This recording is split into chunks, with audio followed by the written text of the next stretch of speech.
Today I'm going to show you how to use the charging stations, okay? First you come up and just follow the directions. It says enter locker number to lock or unlock. So you say, let's see, is number 1 available? Yep, there's nothing in it. So I'm going to use 1. So I'm going to enter the locker number, number 1, and click OK. And it says locker 1 is free, enter a PIN to reserve it. So you're going to come up with your own PIN number. I'm going to do like 2684. And then it says re-enter it to confirm. 2684. I just made up that PIN. You can make up your own, okay? Then it says, okay, entered items and push firmly on door 1. So now you open the item, you put your MacBook in here, here's the charging cable, you plug it in, stick your MacBook in there, and once it's in there, I don't have one right now, but once your MacBook is in there, you close this all the way.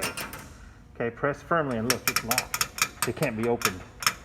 Now, when you come back a while later after it's been charging, do the same thing. It says enter locker number to lock or unlock. Okay, we know it's locker number 1, right? 1. Okay. It says, okay, what's the PIN? Only you can get it because it was your PIN, right? 2684. And look, it pops open for you. And you get it out. All right? All right.